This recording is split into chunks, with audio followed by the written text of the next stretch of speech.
Coulter one kite. I'm already into the 420, damn it. So what are you doing? Nothing. Nothing? Why not? Trying to get on this Lifestyle Radio website. Sounds like a cool website. Yeah, it's alright. Oh, wait, I might have it. You might have it. You're listening to Lifestyle Radio. The opinions expressed during this show are those of the individual participants and do not necessarily reflect the opinions of their associated organizations or Lifestyle Radio.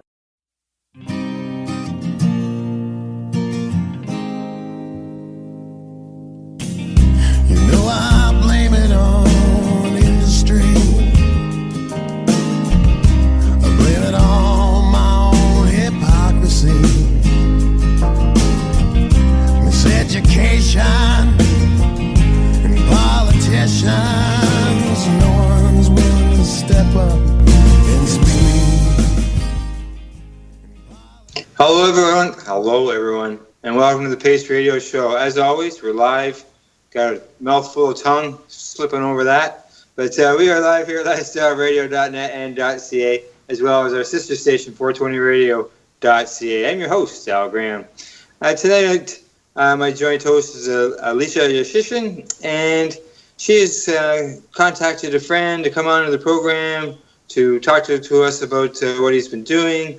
And this very good friend is a author, as well as a cannabis advocate for many years, and has been very vocal, as the Kale Time Band says in our intro. There's some people out there who are willing, not that aren't speaking up, and I can tell you, our guest tonight has spoken up lots over the years. So, all right. So before we bring our guest in, Alicia, what do you think? Time for some news? Oh, for sure. I love the news. You love the news. Good. Did you happen to bring anything extra special tonight? I saw something in sort of personal news that you're because it is cannabis related as well. You're getting a new tattoo. I am. I made a mistake a few years ago trying to commemorate, I guess, my Crohn's disease after I was in remission for a certain period of time. And unfortunately, I hate it. So now I'm getting it covered, but I want ganja leaves on my body forever because that's my cure, right? That's right. You'll never need to look to have that removed. But exactly. And anything else new at your end of you're in the central part of the country? Is there anything new there you'd like to mention while we're talking news before I bring in an article? Anything on your... I guess there was... Go ahead. Well, this past weekend, there was the Saskatchewan Prairie Medicinal Cup. I didn't have a chance to attend, but I hear that it was fabulous. So I guess that's something that happened in our neck of the woods in Saskatchewan. But that's about it. So I saw there was an article on CBC and their website on that cup and how they've been and how something to do with the benefits for the medical users and the information that they can get from it. But in other news, I know. I'm sure you heard there, like in Hamilton recently, where the judge has decided that the dispensaries. There's one dispensary there that can stay open until the next court date, which is in December. The judge ordered it to remain open, and then the city turned around and said that they wanted all these places shut down. But I see something here that's very interesting, where they want to meet with all the owners. The city wants to meet with the owners of all the dispensaries and hear their views on things.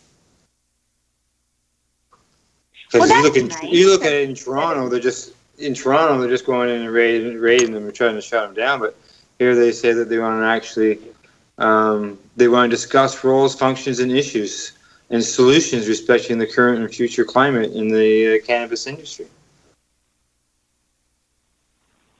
Well, to be honest, I'm not sure whose harebrained idea it was to try and push out dispensary owners in the first place. But it just won't work, right? Unfortunately, the government's trying to create this monopoly, but the cannabis community will always push back, and that's the lovely thing about the cannabis community is that Government has been suppressing our ability to access the medicine for far too long, and we're going to have something to say about it, like we always have. Always have. So Yeah. I have faith in my community to push the envelope and make sure that the regulations put in place will be suitable for all key players, not just the government. Yeah, because like Quebec, there was recent raids at a dispensary in Quebec. 2 places out west in BC had their licenses revoked. So, yeah, it's happening across the country. So. Go ahead. It's such a waste of police resources and our tax dollars to go and enforce this law that's essentially going to fall in X amount of months. So I'm not sure the logic behind enforcing prohibition any longer. Yeah, it'll Besides be money. Yeah, because it seems to be over the years, the law's always been enforced differently across the country. It hasn't always been exactly the same thing, no matter whether you lived in Calgary or whether you lived in Nova Scotia. It's always been sort of applied differently, and it's still continuing to be done differently across the country, even this close to whatever the legalization is. And what happens then? Vancouver, and then we're sort of talking about the possibility of allowing the storefronts to operate, like the dispensaries to operate. So are they going to, as long as they follow the federal rules, or are they going to be forced to use licensed producers as their suppliers but still run a business? So it's all going to be, how it unfolds across the country. It could be a little bit different for sure. Well, as far as I'm concerned, everyone should be welcomed within the cannabis community, like LPs, craft growers, everyone. There should be a place for everyone, as there is now. And the fact that we're trying to shun some people and say, "Oh, well, no, you're part of the old illicit market," that's just ideology coming to play here, right? It's just greedy hands at work, right? And unfortunately, I think that the Liberal Party, in terms of legalization, will fall just like they did previous with the sponsorship scandal, because what they're doing is nepotism. They're helping their fat buddies, and they don't care about people who have sacrificed their civil liberties for X amount of years pushing for prohibition. Mm-hmm. No, and that's just not okay. It's going to be interesting as it goes. See what happens. Oh, for sure. We're living in a point in time that we're the world is changing when it comes to cannabis. We don't have to hide anymore. It'll be just as cool as gay marriage. Yeah. Because they were shunned and chased after and criminalized and demonized, just like cannabis users, right? Largely the same. And they're using a 1930s solution to deal with a 2017 issue. Oh, for sure. Yeah. All right. Well, let's switch gears. Let's switch over to our guests. As a person I mentioned, is an author, writer, person who's been an advocate and been involved in rallies and everything for many years. I'd like to welcome Matt Mernaugh to the Pace Radio Show. Hi, Matt. How are you? Great, Al. How are you? Doing good. We're staying on the right side out of the hospital. So. Excellent. That's good to hear. Yeah, that's right. I enjoy my spot here in the front window of Canada's, and missed it while I was away. So we're looking nothing but forward and good things. So, but and yourself, you're doing all right? Yeah, I'm doing mostly well, mostly good. Feeling it. Some days are better than others. I got the fibroids, that chronic pain. Today's a rainy day, so. I got to remember to stretch, but on the whole, they're doing pretty well these days. Good.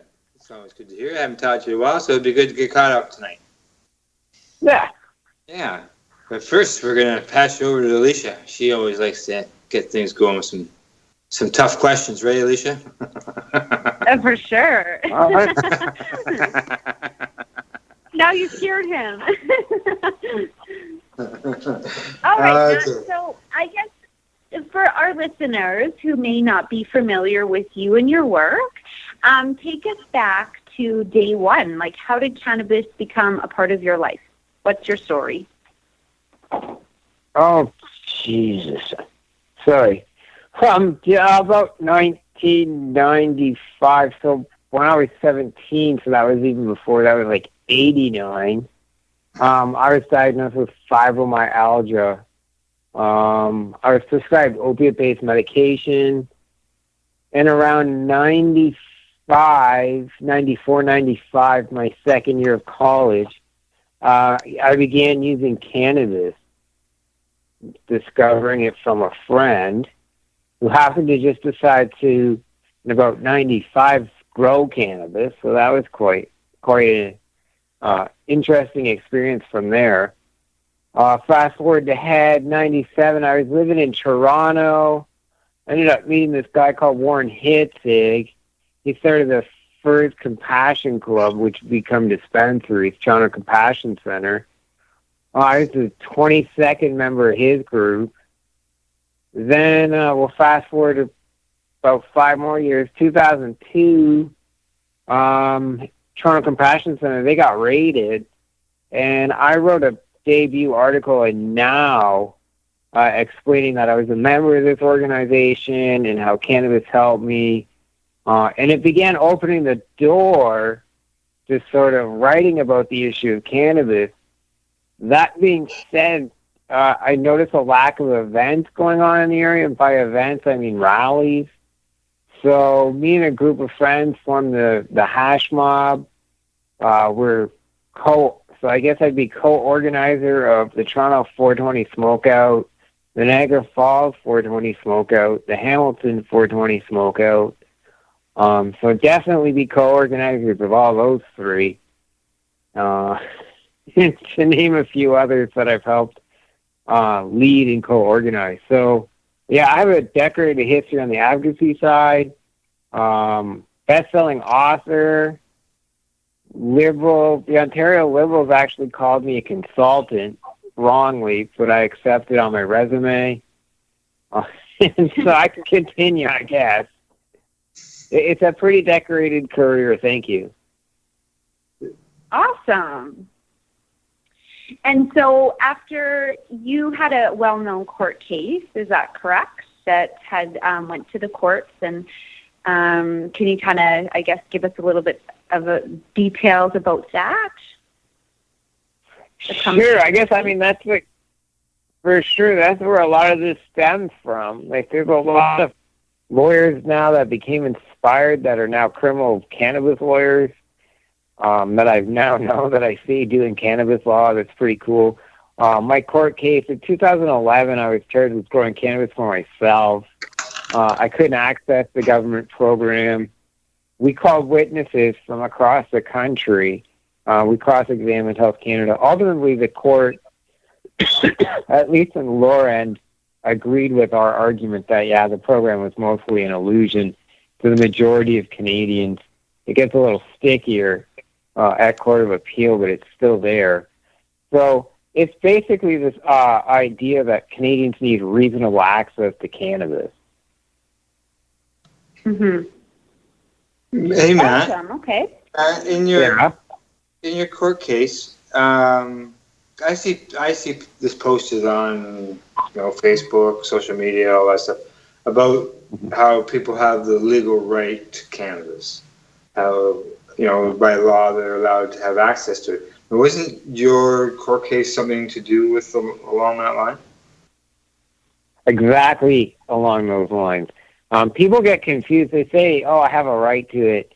The court in my case underlines and puts in bold in the ruling, you do not have a right to cannabis. What you actually have to have is reasonable access to cannabis. So they clarified that. Mm-hmm.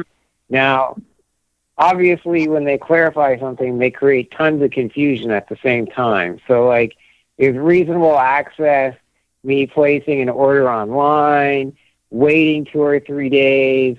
Is reasonable access, like, I don't have a credit card, but I pay cash?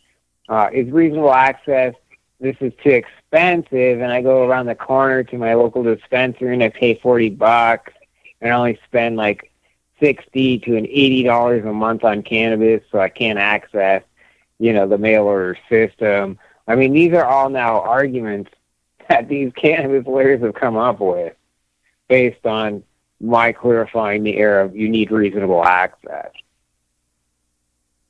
There you go. Yeah, because I can remember something about that back then, and you mentioning that, they didn't guarantee, access by law. It's just the reasonable access. And, people would be saying, well, if you're waiting 6 to 8 months to get a grow license through the ACNPR, is that reasonable access? But could the courts turn Definitely not. My court case definitely said that was wrong. They said 4 to 6. So that we know, yeah. So I'll tell your listeners, and I'll tell you through you, Al. At about the 4-week mark of submitting your application, so if you submit your application to the ACNPR, which I have done, make sure you send an express post and you get a receipt. You got to keep this. You got to keep that receipt. Yeah. The next step is wait, right? You got to wait 4 weeks. Then I want you to call Health Canada. I want you to write the time and day you called Health Canada. And after asking them, hey, what's up with my file? Right? You got to be super, super polite when you do this, by the way. So you got to ask them what's up with your file. Then they'll give you information like, oh, it's in the queue or whatever. They'll say they're just, that maybe if you're lucky, oh, well, if everything checked out okay, so your medical document's good, right? They might provide you some information. What you need to do is, ask the person's first name, and that's very polite to do. Hey, can I get your first name? I'm making notes. Very friendly. The second thing you need to do is say, oh, there must be a lot of so-and-sos in your department. Then you use so-and-so being the person's name. Can I get your Health Canada employee identification? Right? So that's the second thing you need to ask. Now, what you're going to do is you got to make these notes. At about the 8-week mark, if you haven't still received it, you're going to call back and repeat it. And you need to keep track of all this, just in case, A, something happens to you, or B, all these cannabis lawyers say, hey, have you been waiting 16 weeks for your application from Health Canada? I would like to hear from you, right? So if you hear from them and say, well, I made all these notes, that really helps these guys in court. We made notes. Oh, they talked to this such and such a person. Oh, here's their employee number, right? So we learned this thing through doing Mernaugh, that, oh, well, we made a lot of mistakes, so now we've improved upon it. So it's going to get fascinating. Yeah, that's very, very, very good advice. And some people may think it's a bit of a pain in the butt, but in the end, obviously, if you're gonna get involved in some type of court case, that's very important information to obtain as you go along. Just for your own sake, regulations. Yep. Go ahead. Oh, I was just going to say, so these new regulations, how are they better or different than the old program, like the program that you were challenging? Has it gotten better or has it gotten worse? Okay, well, that's a fair question. So I'm going to say it on my own personal reasons. That's why I'm here tonight. Yeah. It's nothing I say represents where I work. And I think generally, I just want people to be clear, but generally my work knows and we're good at these things. But like personally, I think the program ACNPR has a lot of good in it. It's a very good program, especially compared by international standards. I think it's a gold standard program. I think Canada has countries come to us to ask how you put a medical marijuana program together. I've had the opportunity to be at the forefront of looking at other countries and how they build medical cannabis programs. And sometimes I look at them, I'm going like, yeah, we tried that about a decade ago, right? And so, yeah, like it's pretty neat to see. And things that are even better, Germany covers the prescription. Germany covers the script, right? Nice. Yeah. So they've learned from our mistakes. So this is an amazing, I think in a way we as Canadians need to accept that, especially in the cannabis culture. We need to accept the things that we've done and are accomplished.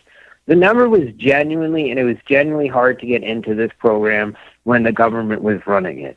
Access was terrible. The application was difficult. Doctors weren't motivated to sign. It was pathetic in terms of the numbers. You could see that. And I'm pretty happy to say I think there's about 200,000 people in the ACMPR at this time. That'd be people through the licensed producers as well as the people who are growing? Well, there's about 10,000 people growing for themselves. Okay. Through the new program. So these are, for the growing part of the program, right? So I think Allard 6 legitimately allowed people to grow for themselves. I think that was really good. And I believe in that system. I think people need that access. It seems like the two complaints that I would say I would hear often is obviously the wait time, right? And the other part is because it takes so long for a person to receive their paperwork that if there could be 5 months gone because they date it for when the doctor signed it, where under the old program it was dated from when it was issued, and you could basically get the same date every year, right? Whereas now, right, things are all backdated, and it really can mess up some people that way. But those are the only two things that I'm aware of people are having problems with. But go ahead. Yeah, I mean, I definitely would agree, right? I mean, we have some serious issues here with the implementation of the growing aspect. And we're seeing it improve. I would like to see it greatly improve. I mean, we're seeing, licensed producers are selling clones and whatnot. We see them selling auto-flowering seeds. I mean, I'm not averse to telling people, cannabis is expensive. I know what the price is on average in the industry. I can't tell you. It's part of my job is to kind of keep track of these things and how many cultivars are available. So it's kind of cool to watch that data. And unfortunately, because it's owned by work, I can't say what it is now. Yeah. But it's interesting to see, right? I think it's really cool to look at this data that's out there. But I think some of the... Yep. It's something like, you go back in those years, the Hamilton Library holding seminars with Alison Mernaugh and Alan Young. I don't imagine you even thought about anything like this, that you'd be doing something that you're doing today. Right, man. I mean, in a way, yeah, for sure. I'm glad that it's happening. I mean, I have an opportunity, and I hope more people have opportunity. I look at it like the CCBO is, geez, back in that day, if we were in the Hamilton Library and they said, within a couple months later, hey, we're going to create the CCBO, we'd all be happy as fuck. Oh. Yeah. Yeah, I think back then for sure there was been many people that were really happy. And that was quite I know Frank Discussions, he's got the picture there of the CCBO. Yep. So it's very interesting to see that. It's right. a great... it took 12 years, man. But I think, except that this isn't an accomplishment is wrong. I think it is. Is it perfect? The legalization, perfect? No. Did the Ontario Liberals get it right? Not 100%. Do dispensaries, should they be involved? Sure. Do they need to be licensed by the city? 100%. So some of them are going to have to close, regardless. You got to have licensing. We all agree with that, right? The province is going to want to license them. And ultimately, what ends up happening, I think it's wrong. I think the grower is more important than the retailer. I think people don't need to realize that, Yeah. Oh, I agree. The product is important. I can hear Alicia trying to jump in there. Oh, I was just going to say, and in terms of regulation and licensing, you're going to weed out, no pun intended, the dispensaries who don't necessarily have quality on their agenda. And so that's what I appreciate, is that hopefully there's this, kind of like safety net, if you will, that's going to weed out who should be in the market and who shouldn't, as far as I'm concerned. Is that something that you see or foresee? Well, I don't think you can use it to weed out. I mean, what they usually do at the city level, they use it to weed it out for not in my backyard, right? That's true. Restaurants in Toronto, they are inspected. They get pass stickers and things that are posted in their windows.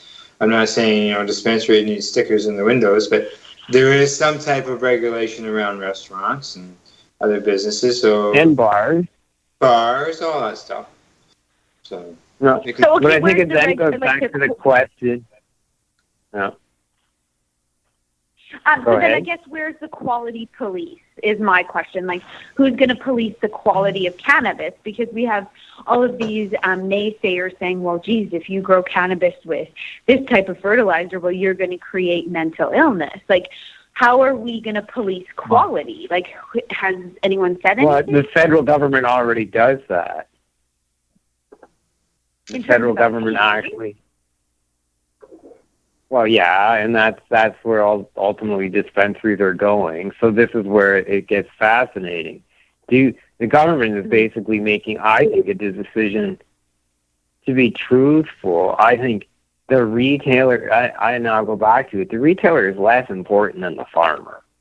No offense to any of the dispensary owners out there, but you know what? There's probably a vice president at Apple somewhere who's responsible for the retailing, who can figure out your dispensary and to do 100 just like them, right?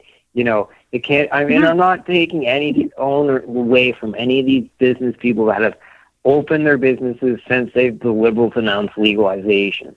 Some of these are not old Compassion Club places that clearly deserve to be grandfathered into any type of program, right? These are a lot of new businesses that did not survive through the Harper years, and I think that's where I would draw the line. Hey, where were you during the Stephen Harper years?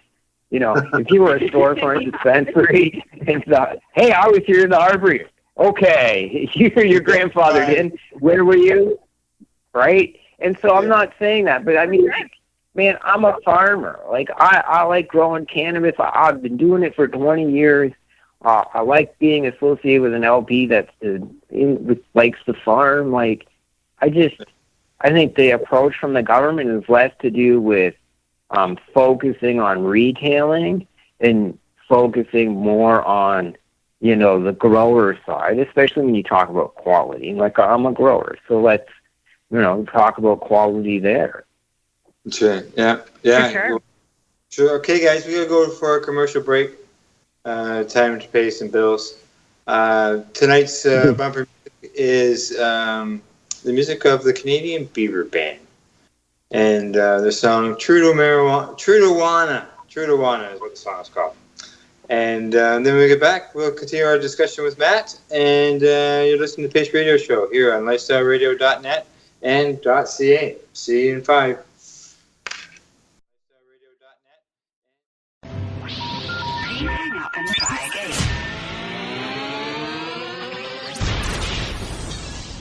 You're listening to Lifestyle Radio. Hey,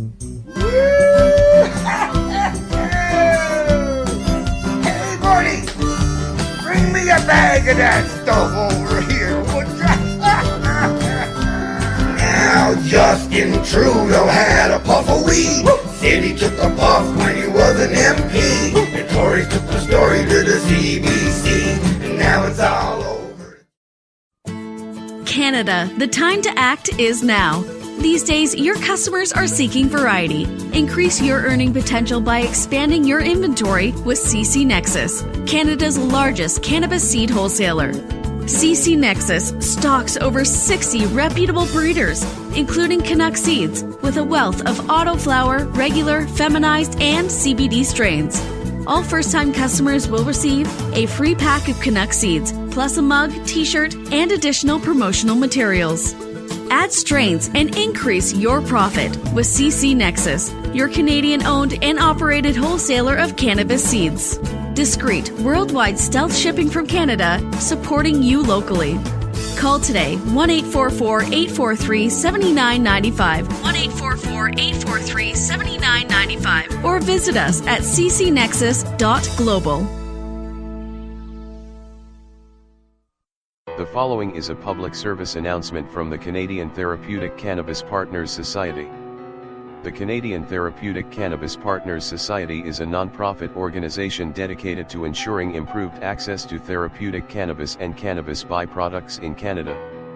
With a federal government that has committed to legalizing cannabis, we feel it is our duty to ensure that the medicinal use of cannabis doesn't get lost in the process and that there are clear distinctions made between the medicinal and recreational use of cannabis.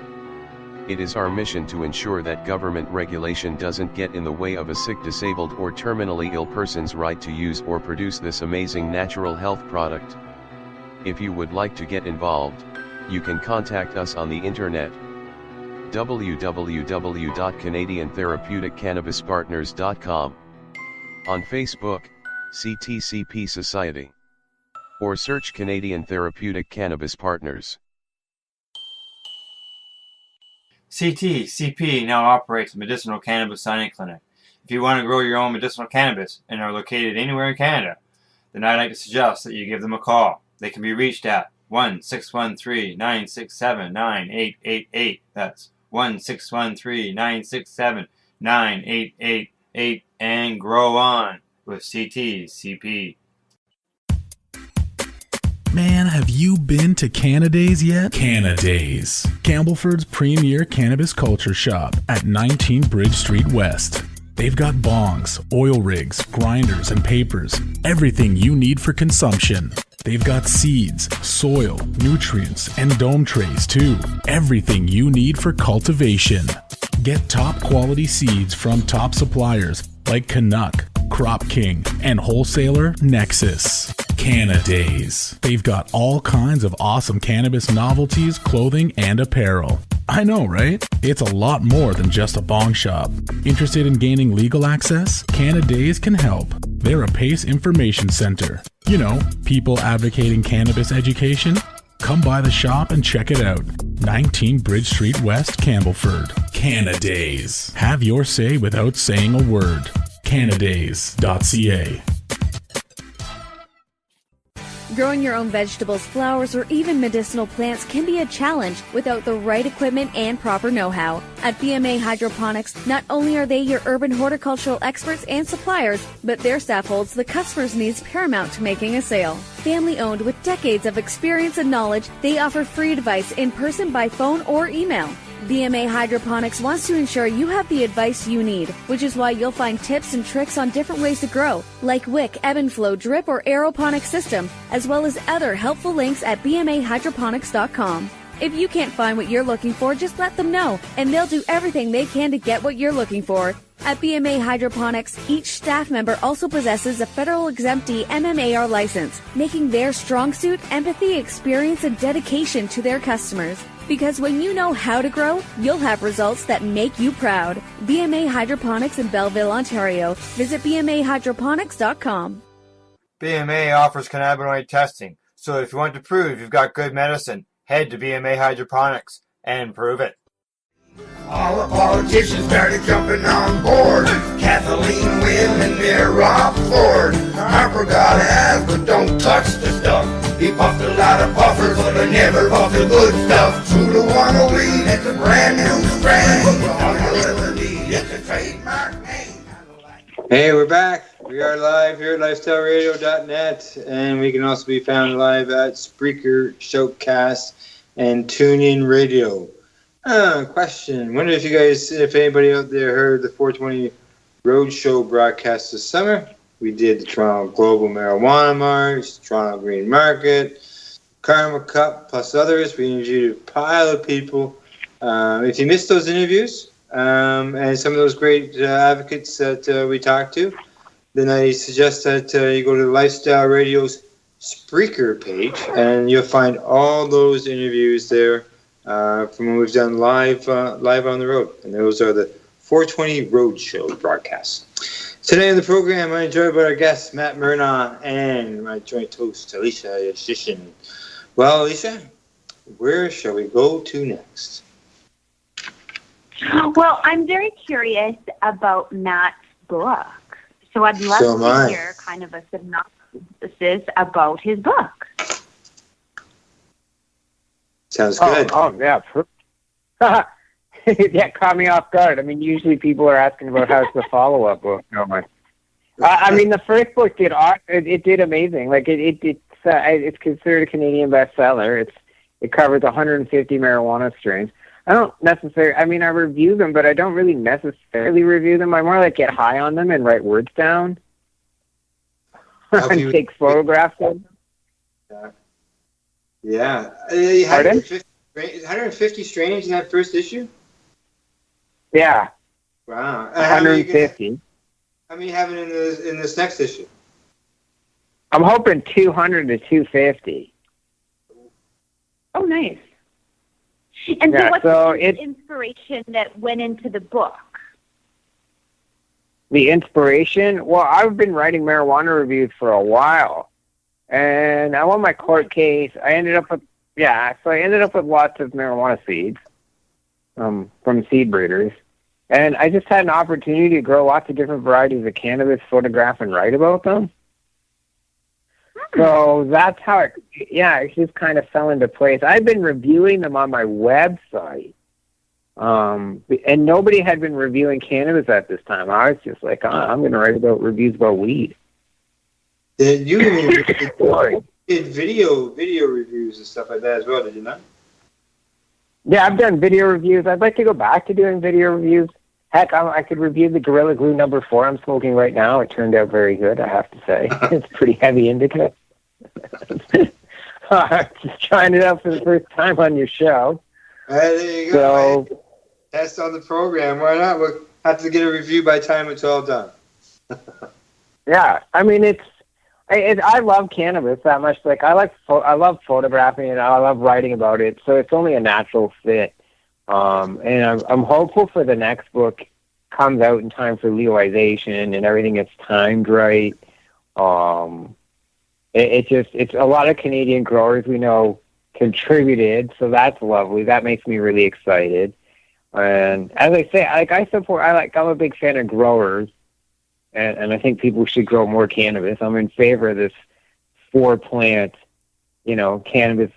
It's a good start. I accept it. It's a good start. Hopefully everybody grows 4 plants on their balcony or in their home or in their wherever. I can tell you, I've spent a week with soft tissue damage from operating a pair of scissors. Okay. Oh, man. I tell you, if I can grow 4 like that, I'll be very, very happy. Very. Yeah, I mean, that's where you got to start thinking. I mean, that's where automation comes in. You can't be doing that to yourself, right? Or you hire someone to do that. It just shows that there is you can grow 4 plants and still get a fantastic yield out of it. Oh yeah, I'm excited. I'm really excited to do the grow class. We're doing the ganja school. I'll be doing that Thursday nights over at Hotbox Homegrown in Kensington, and the CBC picked up on the story. Yeah, I had that down here to talk about. You are involved in that, eh? Oh yeah. Abby messaged me a couple months back, and she was like, "Hey, how about doing this?" And I was like, "Well, I have to check. I have to get permission from work." So I asked work, "Would I be able to do this?" And they were like, "Yeah, if that's something you want to do, if it doesn't impact your work, that's fine." So it turns out for the positive, right? I think it's really turned out for the positive. I think it's a good bridge. It's a great opportunity to give back to the community back and prevent good cannabis growing. Yeah, I posted an article about it the other day, and it said that the attendance and pre-registration and stuff like that of the classes has gone very well. Yeah, I'm hopeful. I mean, this is the debut on Thursday night. I've done growing and speaking about growing before. So it's broken down over 4 weeks, which there's a lot to take in with it when you're first encountering growing cannabis, where you wish you had someone more experienced to sort of walk you through it. You don't make even financial purchase mistakes where it's like, oh, I bought this and I totally don't know how to use it, or why did I buy that? You know? Yeah, buy something, find 2 weeks later you need something bigger. Oh, trial and error. Yeah. Yeah. Yeah, and we're trying to eliminate some of that. Yeah, I'm sure Alicia wishes that she didn't live so far away. She'd attend one of these classes. Oh, for sure. I would love to learn how to grow my own cannabis, and then I know exactly what's going into it, how it's being cared for, because that's my main issue with the cannabis industry is quality and people knowing how they're growing their bud and where it comes from. It's not good enough anymore to just open up a retail shop and sell cannabis that you don't know who's grown it, what it's been grown with, is the seeds heirloom organic, are they even authentic? Those are my concerns at this point. Do you get that now? Do you have access to that type of information now? No. None whatsoever, unless I guess you're getting your cannabis from a grower that you know, like direct. But I guess, yeah, that's the chance you take when you walk in to a dispensary is how is this grown? Where does it come from? Is it dried correctly? There's so many different variables that I often wonder about, right? Well, I mean, I'm not even. Yeah, it's 100%. There's a lot of variables going into that dispensary purchase, and a lot of people go, "Oh, I need to smell the aroma," and now I'm like, I need to see the terpene report. I need to see. I want to see what terps are in this plant, and I'm going to go from there. And I want to see the cannabinoid levels. Well, and I think that those are the questions that we need to be asking, right? It's quality. There's this I guess misconception that pot is pot, and it's no, that's so far from the truth, right? Cannabis, no two cannabis plants are ever created equally. Well, you can clone them and they're pretty equal. But when we talk about quality, let's talk about the issue surrounding quality. And I think there should be things available to the customers, such as, pesticide, whether or not it passed microbiological testing, right? It should pass pesticide testing. It should pass whether or not there's feces on the plant, from whether it's from bugs or whatnot, correct? You're not getting that information, unfortunately, at a dispensary. Man. Used to be good shit. And your licensed producer is. Your licensed producer is providing that type of information. So whether or not they have an opportunity to sell it in the storefront, that's to be decided. But I think that's what the information people want. And so these LPs that are being class action sued because of using a fertilizer, does that not scare you, or is that just a mistake that they get to kind of overcome? What's your opinion on that? Well, as of today, there's 64 licensed producers in this country. I think you can't. That's sort of like saying I don't go to, I avoid Starbucks coffee, or I only go to Tim Hortons. It's what you're looking at are regulations. The regulations caught and fixed and dealt with that situation, right? Regulations that they discovered the issue. The issue was uncovered. They were able to contact all those patients who had this supposed contaminated, obviously they would call it contaminated cannabis. They were able to contact those patients. Dispensary, if they had that type of issue, would have never been able to contact their patients. So these are things, but I think what you're talking about is more about corporatism and less about one law and more about the actions of corporations. And yeah, I think clients and customers should be concerned about, if that's an issue to them, about the actions of corporations. I mean, I am in my whole life, whether or not it's, do I decide to shop at Walmart? for instance. And, sometimes you just got to bite that bullet. I certainly can't afford to not shop there sometimes, Yeah, that's true. I shop at, most of my grocery money is spent within blocks of my home, right? Within blocks. Like all my produce is Ontario grown all summer long, within blocks of my home at an independent retailer. I've made those decisions. But there's still laws that operate that retailer has to abide by. They have to abide by a business license. They have to have, food handling certificates and what have you. So I think what you're looking at, to summarize again, is that it's like corporate. You're looking at corporate decisions. Where do you want to spend your corporate money? Like you got to, if you're buying cannabis. So to say that, all these LPs are bad, and by the way, these guys who grow cannabis over here, they're good. But we've never really tested their cannabis before. True enough. True enough. Yep. And so I'm not saying that. A lot of growers I know that grow great cannabis and are doing a great, fantastic job. I know a lot. Yeah. They should have their license. I'm not disagreeing with you on that either. And some people have been saying that, to get some of those people involved in the industry, because they're the ones, they've been doing it for 20 years. We sort of discussed that earlier on. Been doing it for years. Well,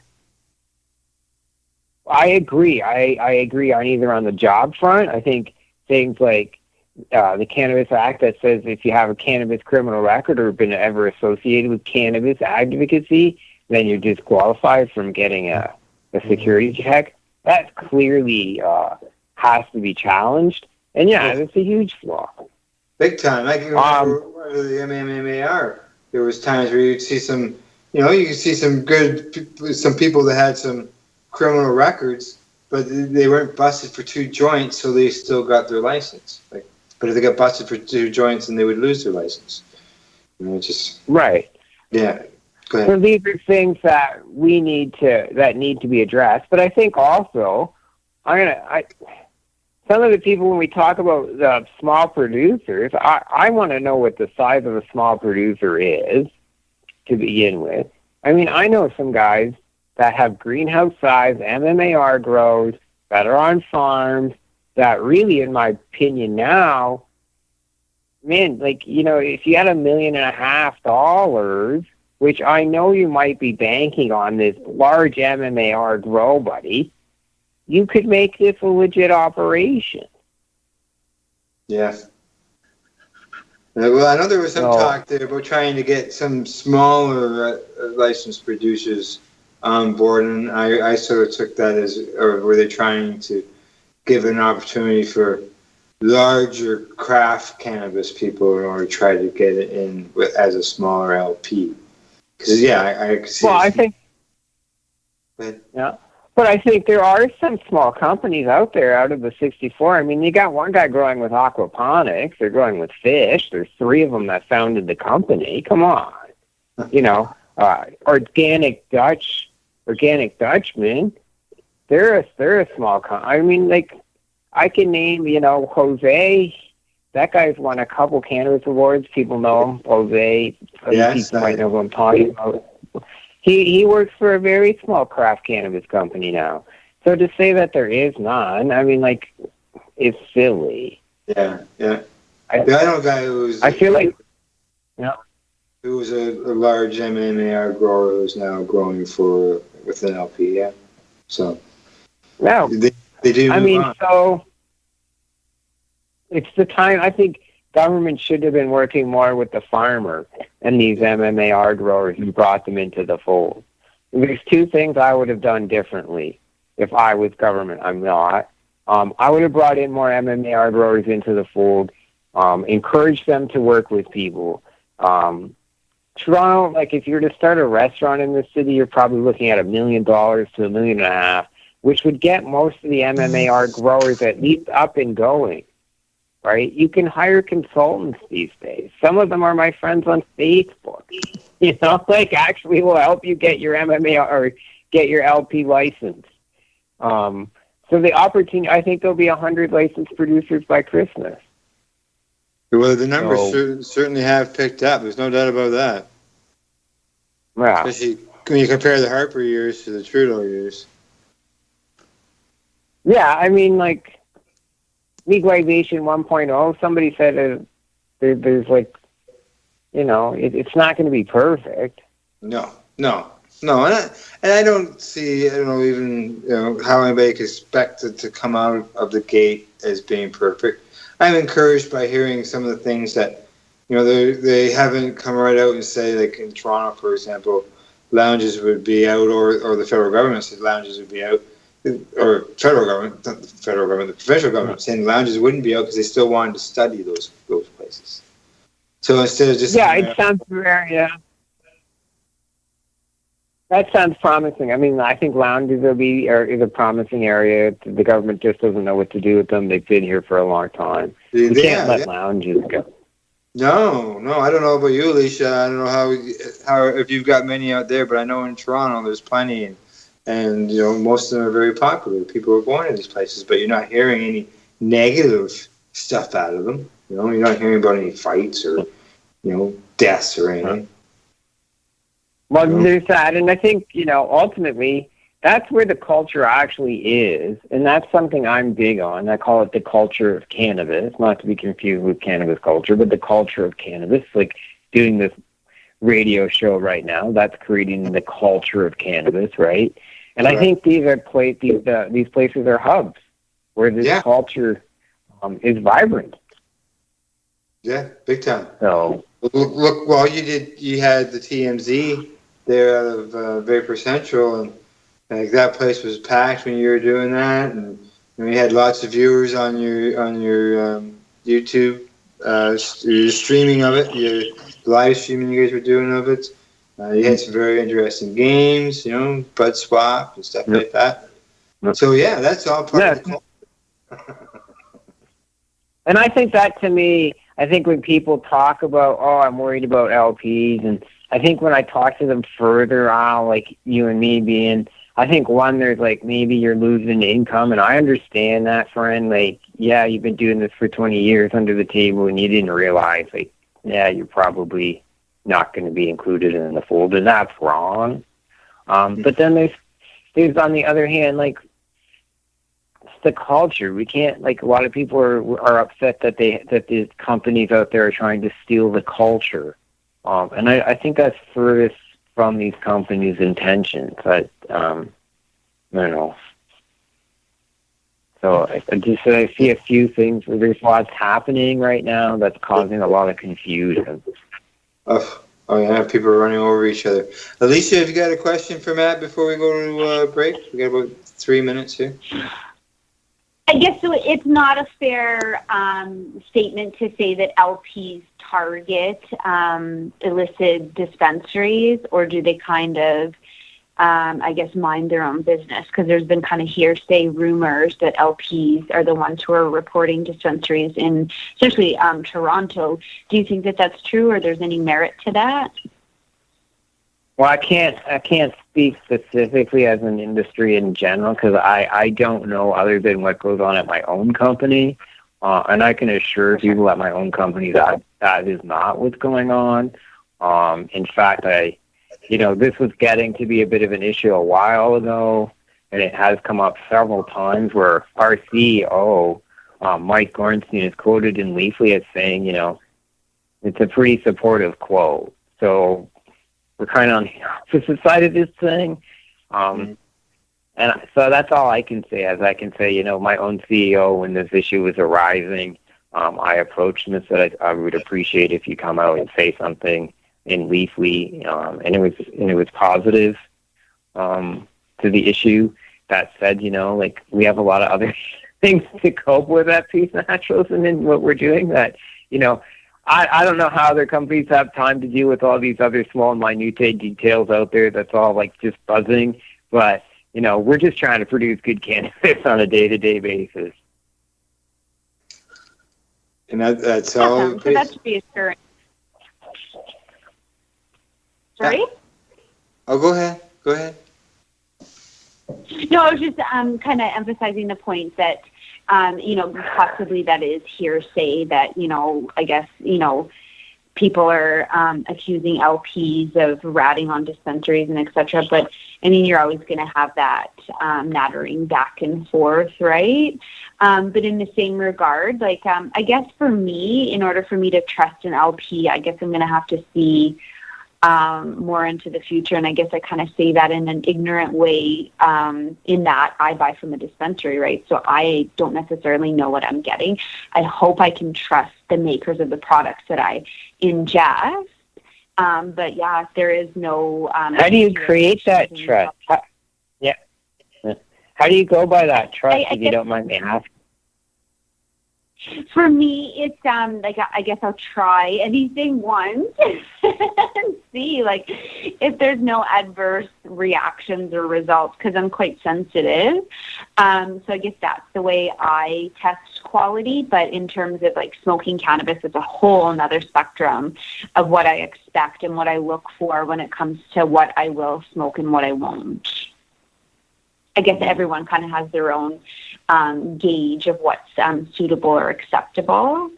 But in terms of, I guess, LP weed as well, I've heard stories where people have gotten wet bud. And this is not to say, paint all LPs with the same brush. There's issues at the dispensary level just as there are in the LP industry. I guess it just seems as though the LP industry is kind of oh, no, we're not with, anything associated with the previous cannabis culture. Do you find that? Is that business, or is that just something that, I guess, the approach that they take because they kind of want to move themselves away from the traditional cannabis culture? Do you see that? Well, I feel the one is that, again, I look at the industry. I can look at. I've seen. You can see I'm using other companies as examples, and I think that's appreciated. My friend John Fowler over at 7 Acres, his company produces from Aurora and they sell their cannabis through Aurora. John knows patients. He's been an MMAR grower. So again, I can't say this is not as a whole, right? I think when you look at things as a whole, it's sort of like saying all retailers are bad because Walmart sucks. That's painting everybody the same brush. That's right. Yeah. Yeah. So, I just in Broken Coast, I've seen some great things from a company called Broken Coast. They look like a very promising company. I see here in great things with this company called Whiffler Med. I think they're, from what I see in photos and from what I hear online and from what I hear from patient feedback online, is that patients actually really like their product. So I feel in many ways, Al, I feel like this is almost like the 1%ers of cannabis now, There's a small percentage. There's a lot of mainstream Canadians, right? A small percentage. There's a lot of mainstream Canadians that are risk adverse, that aren't going to put something into their body unless it has a whole bunch of reports behind it, and the government's in favor. The number of people smoking cannabis, 200,000, is a pretty remarkable thing. Yeah, for sure. Okay, guys, we gotta go for a commercial break. And then when we get back, we'll continue this discussion. All right. In the meantime, we're gonna hear some more music from the Canadian Beaver Band and the song Trudeauano Weed. And then we'll continue our discussion with Matt. You're listening to the Pace Radio Show here at lifestyleradio.net and .ca. See you in 5. You're listening to Lifestyle Radio. Put the show on the road, you see, out talking to people, planting them seeds. The Tories, they started ripping them down, but he was in for a dime bag, in for a pound. Tom McQuair and the NDP, Elizabeth Macy said, no, not me. The marijuana party had a meeting last night, and everyone agreed they're voting this time. Growing your own grown vegetables, flowers, or even medicinal plants can be a challenge without the right equipment and proper know-how. At BMA Hydroponics, not only are they your urban horticultural experts and suppliers, but their staff holds the customer's needs paramount to making a sale. Family-owned with decades of experience and knowledge, they offer free advice in person, by phone, or email. BMA Hydroponics wants to ensure you have the advice you need, which is why you'll find tips and tricks on different ways to grow, like wick, ebb and flow, drip, or aeroponic system, as well as other helpful links at bmahydroponics.com. If you can't find what you're looking for, just let them know, and they'll do everything they can to get what you're looking for. At BMA Hydroponics, each staff member also possesses a federal exemptee MMAR license, making their strong suit empathy, experience, and dedication to their customers. Because when you know how to grow, you'll have results that make you proud. BMA Hydroponics in Belleville, Ontario. Visit bmahydroponics.com. BMA offers cannabinoid testing, so if you want to prove you've got good medicine, head to BMA Hydroponics and prove it. Man, have you been to Canadays yet? Canadays, Campbellford's premier cannabis culture shop at 19 Bridge Street West. They've got bongs, oil rigs, grinders, and papers, everything you need for consumption. They've got seeds, soil, nutrients, and dome trays too. Everything you need for cultivation. Get top quality seeds from top suppliers like Canuck, Crop King, and wholesaler Nexus. Canadays. They've got all kinds of awesome cannabis novelties, clothing, and apparel. I know, right? It's a lot more than just a bong shop. Interested in gaining legal access? Canadays can help. They're a PACE information center. You know, people advocating cannabis education. Come by the shop and check it out. 19 Bridge Street West, Campbellford. Canadays. Have your say without saying a word. Canadays.ca. Hi, this is Al Graham of the Pace Radio Show. Are you keeping pace, as in keeping people advocating cannabis education? If you're not, and you're a cannabis consumer, then why not? Others are working hard every day to help educate people about cannabis so you can enjoy your daily 420. Get involved and speak out. Be loud and proud so that you can keep pace. Tune into the Pace Radio Show every Wednesday at 8 p.m. Eastern Standard Time to hear about people advocating cannabis education here on lifestyleradio.ca. Canada, the time to act is now. These days, your customers are seeking variety. Increase your earning potential by expanding your inventory with CC Nexus, Canada's largest cannabis seed wholesaler.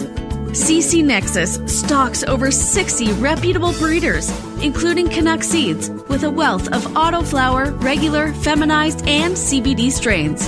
All first-time customers will receive a free pack of Canuck seeds, plus a mug, t-shirt, and additional promotional materials. Add strains and increase your profit with CC Nexus, your Canadian-owned and operated wholesaler of cannabis seeds. Discreet, worldwide stealth shipping from Canada, supporting you locally. Call today, 1-844-843-7995, 1-844-843-7995, or visit us at ccnexus.global.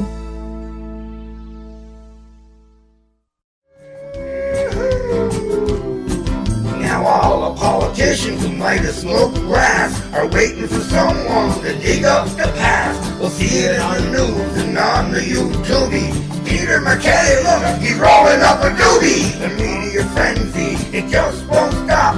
Seems all we're doing lately is talking about pot.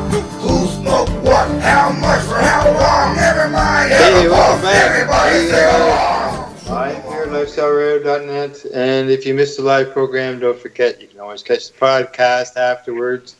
They're posted right away. You can catch them at Mixcloud, YouTube, iTunes, even iHeartRadio in the USA. So you just never know where you're going to find us. Tonight's bumper music, that was the Canadian Beaver Band and the song True to Wanna. I don't know much about the Canadian Beaver Band other than who it may be, since I could be wrong. I don't really want to say. So I'd say look them up on YouTube, because I know that they have some other music there that you'd be interested in. Today the program is Matt Mernaugh and Alicia Yashcheshen. Okay, you two, we're into the last segment. We got about 15 minutes here before we get to the shout-out. Matt, we've been talking a little bit about the LPs and stuff throughout the program. You want to tell us a little bit about, or what you can tell us a bit about what you do, where you work at, and maybe some new and exciting things that might be coming down the path towards everybody? Well, I mean, I was hoping not to talk about work tonight, but I'd rather, I'd like to talk about moving to the ganja school. I mean, like, not to put off work, but I mean, I spent the whole day working today, and I mean, I can't say things like at least what my job entails, and I'm moving into the education side at work where, and then the next year, I mean, like, it's pretty knowledge that we're going to double in size. Since I started at Peace, I mean, I think we've tripled in size. I mean, I think we were like 35 people maybe. We're at 90 now. We'll be at 200 by July 1st, 2018. So, I mean, again, like, marijuana is so mainstream now. It's like as mainstream as Lady Gaga. It's really, our small percentage of people that are hardcore about what we want and what we need. Yeah, I think we deserve to have a voice at the table, but I think we need to realize, like, we made marijuana mainstream so that a government would pass a law in terms of cannabis. It's not perfect, and yeah, we're going to have to work at it, but I think more of us working on the inside versus being on the outside helps. Yeah, I agree. It's more mainstream. It's always constantly in the news. Like, as a news hawk, I'm every day I find something in the Canadian news about the cannabis issue. Right. So, and you never saw that. I mean, in 2002, I mean, heaven forbid, I mean, the only outlet we could get into, I could write for was Now. I mean, we've grown a huge, and when you grow huge, and become more mainstream, of course, a lot of your rough edges that you had at the beginning are pretty rounded by the time you get to this phase. Like, we have to be honest about that. So, I mean, I would encourage people that if they're interested in working in cannabis legitimately to seek the opportunities. I'm disappointed in the CCBO in that I think a lot of the issue could have been resolved if the premier of the province simply tweeted, come apply, bud tenders of Ontario, come apply for work, and sent a link to, like, a website where you submit your resume, right? Like, you might not have workers. Yeah, I don't recall getting a very long time to actually submit information, whereas some of the provinces seem to be like a month long or longer. Right. Yeah. So, I would like to see a lot of people be employed in this industry, like, legitimately. I wish they hired the bud tenders and people with cannabis experience to work at these outlets. That's me on a personal level, and I feel that like we worked hard, and I think people are like, well, where's my desserts? And I'm like, well, we kind of got into advocacy, not for profit, And you could, look down the road if they do license lounges. Could they be the next, instead of serving alcohol, they're serving buds instead? And that creates more work. Oh, yeah. Bud tenders and stuff like that. Well, I've been reading a book, like Try to Control Yourself, which is the history of the LCBO. And, I mean, it started very restrictive, and over a couple of years, they added this, that, and the other thing, right? Yeah.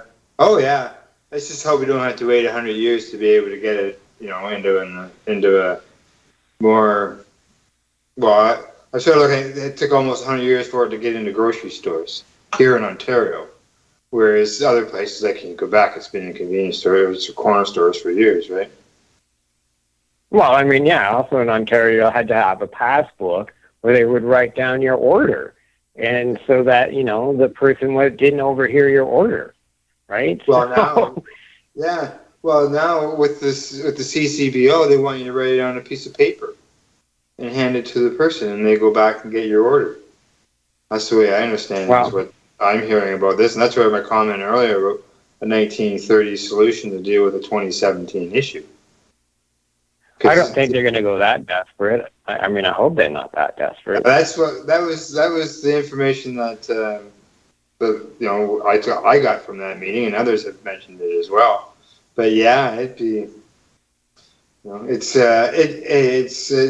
much better than going to the corner, going to local where you want a strip mall and testing out some cannabis by a guy and then finding out later on that what he actually passed you in the bag wasn't what you smoked and it was some inferior product. Yes, I mean, there's that too. I mean, like, there has to be there has to be middle grounds, but at the same time, on the government's hand, they're like, I got to deal with police chiefs. I got to deal with Mothers Against Drunk Driving. I got to deal with Canadian Cancer Society. Like, you're a politician and you got these organizations calling you, and on the other hand, you got, marijuana advocates. And you've lost, so you got to throw the advocate something. But you also got to help get that, the vote from your police chief buddy, right? So it's tough fight. Tough fight, yes, that's right. You got a question there, Alicia? Should let you get in here. Well, I guess I would just like to say that, like, yeah, I get the whole position of the government. I get the whole position of politicians and police. But I think that we're kind of not focusing on the fact that quality is everything. Not everyone should be able to grow cannabis like they are in the illicit market. There's things about quality that concern me because of a researcher at the University of Saskatchewan who's looking at mental health issues created amongst teenage populations because of poorly grown cannabis. So there's merit to that, 100%. So as a society, why aren't we looking there instead of the criminality approach that we've already taken, and it's proved that, unfortunately, it doesn't work? So why wouldn't we create legislation that says, okay, if you get caught with pesticides, herbicides, fertilizer, whatever in your bud, you're getting a fine because you're going to produce mental illness with a crappy product. Like, that's what I. Well, I think that let's look at the recall. I mean, it's not that they said you had your crappy product. I mean, but they were able to identify. No, for sure. Right, but I'm just saying, in some cases, if you don't think it impacted those two companies, I would think the companies that have had this happen to them, it has impacted them. It has made them even more aware. Has it put the LP industry on alert? Sure. Now you got Health Canada, which is already not exactly, hey, how's it going? Good to see you. I mean, it's not their church or anything, but it's just like, man, there goes my day. Health Canada surprise inspection. Now the surprise inspection includes, hey, do you mind if we take a leaf sample? We're going to take it back to the lab and run it to see if you sprayed it for an illegal substance. Yeah, that was one it's sort of like, that's the unfortunate part of like Health Canada is that they purport that they're supposed to protect public safety and they push drugs through like Vioxx, right? So while I think that, I'm not disagreeing with you. Yeah. I'm not disagreeing with you. These are government issues, right? These aren't, again, corporate issues. These are government issues, flaws that have been spotted and need to be fixed. They can be spotted in many things. I mean, for sure. Right? Like, by not isolating, I guess, like, I want to make this one point. It's like, I've been looking at pharmacy access or a provincial pharmacare program via the Ontario NDP, and I mean, it's a tie-in right there with medical cannabis people. Like, we can't isolate ourselves. We need to look for natural allies. So, like, yeah, do people want to ask me about the price of cannabis in the LP system? Like, yeah, it's prescriptions aren't cheap, friends. So. But that's why we should be pushing for drug plans, just like pharmaceutical drugs, so that LPs do get the amount of dollars that they need to, do whatever, but that they know that their product is being covered on a Manulife drug plan or through a provincial drug plan. Like, I approached Saskatchewan about having it put on our formulary, and they're like, yeah, I don't think so. But that's where it needs to start, right? But it does need to start there, and I think it's going to take political willpower. It's going to take a political party to come forward and say we need a national or provincial drug strategy that covers cannabis and other medications. These are not just independent small issues. These are issues such as poverty that we're also dealing with, that our cannabis community deals with, and we shouldn't feel isolated from. So, I mean, like, I look at issues like when we talk about the marijuana zone, I look at, we kind of told you this is how the Liberals act. It wasn't a surprise. Like, I could see if you voted for the very first time and you voted for Justin Trudeau, he kicked you in the nuts. Okay? That's what he's done here. Yeah. Only if you have only voted for your very first time. If you were 19 and you're just like, I'm voting for the first time and I'm voting for the Liberals because he's going to legalize pot, and this isn't what you want, yeah, he kind of kicked you in the nuts. But if you're an old guy, an old fucker like myself that's 44 years old, that have been around elections, for God's sakes, you knew this was coming. I told you Justin Trudeau was a dirty, right? So don't come out and be like, we're all surprised that all these Liberals are on the boards of these LPs and organizations, right? I mean, that was well known. I mean, I guess the surprising one's Julian Santino. Like, it's weird. It's weird. Do you accept that? Like, yeah, thank you. Do we accept? It repeats itself, though, too, right? Yeah, and that's how it happens. And do we accept Bill Blair? Okay, well, he could have chosen to get elected and do nothing, right? Or at least, the dude did try and listen and accommodate it somewhat. Is he not making some effort? It's not 100% according to the task force, but nothing ever is. I mean, the funniest thing, I collect old Hunter S. Thompson Rolling Stone issues, and I was flipping through them the other day. And in 1972, the headline on the front page of Rolling Stone was "California Considers Legalization." Imagine the weed dude that opened a dispensary then. Shouldn't he be just like, well, wait, man, like you promised in 72 to legalize it? 35 years later. Here we are. Yeah. Right, so, on the one hand, I'm in favor, I support, our grandfathers and old industries, and, some of these new ones, I meet some of these bud tenders, and they want a cool job, and I'm just like, yeah, it's a cool job. But it's an illegal one. Well, everybody's got a different view of what legalization is. Some people look at legalization as as legal as tomatoes. You go and grow as many tomatoes as you want. But then some people look at legalization, which would be equivalent to maybe alcohol and tobacco, where it's regulated and taxed and it's sold out of licensed locations. So everybody has a different view of what it's going to be like. Everybody has a different view, and the thing is, if we get it down to tomato growers, and geez, man, a friend of ours on Vancouver Seed Bank, we got into it on how tomatoes are grown out. Tomatoes in the southern states are grown in near slave labor-like conditions. They're in no way. Oh man, it's terrible. The growing of tomatoes is terrible in the south, so let's not compare it to that. The Ontario Agriculture Act allows you to work more than the 8-hour workday without overtime. It pays less than minimum wage. In some cases, it pays by the pound or the bushel or whatever, the quart if it's strawberries, right? Do you want people out in your outdoor gardens being like, yeah, we pay you by, the quarter pound or whatever that you pick? Oh, and by the way, it's not what you pick today in wet weight. We wait until it fully dries, and then we tell you what it weighed. Yeah. Yeah. Okay, Alicia. So, somebody... Go ahead. Go ahead.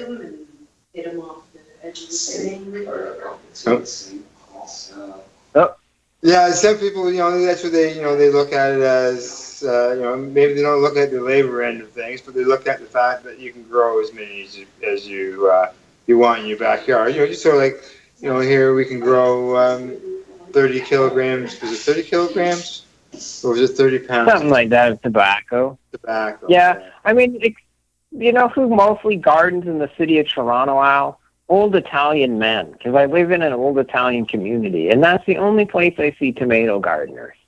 And I don't think Heinz is just like, you know what, that Corso Italian neighborhood is cutting into our bottom line. You gotta get out of the right? city. Well, right. So, when you're out of the city, you see it elsewhere, right? But you don't still see it, I go visit my parents. They got a tomato garden, but, so I look at balconies in these towers in Toronto, and I'm like, all these people are doing it wrong. There's no plant life on them. Like, especially if you're facing the south. Like my neighbor had a tomato garden, but it died. It didn't survive. Yeah. Okay, well, Matt, we're down to the last few minutes of the program here. I was just going to check with Alicia, see if she's got any more questions for you. Alicia? I guess, what are you looking forward to in the future? What's something that's coming in your world that you'd like our viewers to know about? Well, the Ganja Grow School I'm doing every Thursday night at Hotbox Homegrown in Toronto and Kensington Market is something I'm really looking forward to. And just, I think teaching people to grow a personal amount of cannabis is something that's really exciting. And I'm looking forward to educating more Canadians and more people about growing cannabis and about other things with cannabis. It's something that's important. Yeah, it's important. People need to know how to do that. Some people think it's just growing like tomatoes, but there's a lot more work. I did tell you that. It's not. They say, just throw a seed in some soil and throw a little bit of water, and that's all you got to do. They just grow like a weed. Much more to that. Yeah, exactly. Yeah. So. Okay, Matt, have you got a shout out, a website, something like that, person, place, a thing? I know you mentioned the Grow School there, but you got something else you want to throw a shout out at? No, I'm not doing a lot of events that much these days. I'm maintaining sort of a low profile for a while. I have a bigger plan, I guess, in the future, probably in the next 6 months. Watch what I'm up to, and yeah. Well, hey, the shout out I got is the Hotbox Homegrown. Jordan of the Island. Buy some seeds from Jordan. Nice. Alicia, have you got a shout out you'd like to throw? I would just like to throw out a shout out to Matt. Thank you for coming on tonight, and to the Pace Radio Show, everyone in front of the show and behind the show. Oh, thank you. Thank you very much. I'm just, I don't normally do a shout out, but tonight I'm going to mention a fella. We didn't talk a whole bunch about politics and that. I know in past, politics has been important. It's been part of your life. Here in our town, our mayor, mayors don't normally speak out about the cannabis issue. And our mayor didn't really speak out about it as well, but he did more recently, and that's due to he's had a battle with cancer, and he passed away yesterday. But it was a battle he fought for years, and he did come out of the cannabis closet.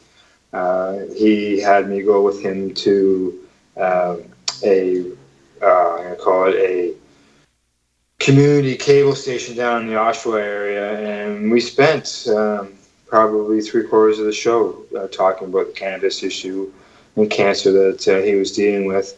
And we talked about the benefits, and he had some with him on the program, and actually consumed some oil during the show to show people that.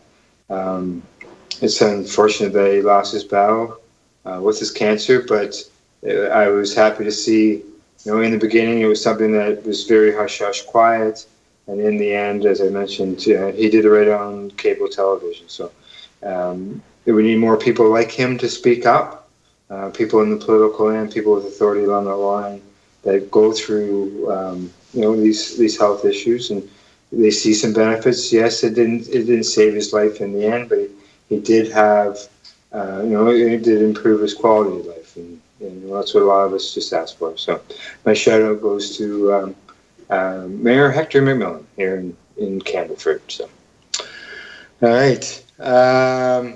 Let you know that I will be back next week with Kim and her guests. You can catch Pace Radio on Facebook. You can like us there. You can also catch us on Twitter at Pace Radio. We are found on Instagram as the Pace Radio Show. We are also online, pace-online.ca, where you can go there and you can just send me a message. And if you're looking for some free educational information, I have some that I can send you. Thank yous go to our sponsors, the friendly folks at BMA Hydroponics in Belleville, Ontario, bmahydroponics.com, CC Nexus. They have over 2,000 strains available in cannabis seeds and probably the largest seed wholesaler here in Canada. Our producer, Al Rapp, thank you as always. Hey, Matt, to you, thank you for coming on the program. It's always great to catch up with you and what you're doing. No, thanks for having me again, Al. And Alicia, it's wonderful being on as always. Thank you very much. And to you, Alicia, as always, thank you for joining me and helping out host the program. And awesome, to our thank you. And to our listeners, we always appreciate you tuning into the program and share us, spread us around. Thank you, and good night. Talk to you soon. Bye-bye. So what are you doing? Nothing? Why not? Trying to get on this Lifestyle Radio website. Sounds like a cool website. Yeah, it's alright. Oh, wait, I might have it. You might have it.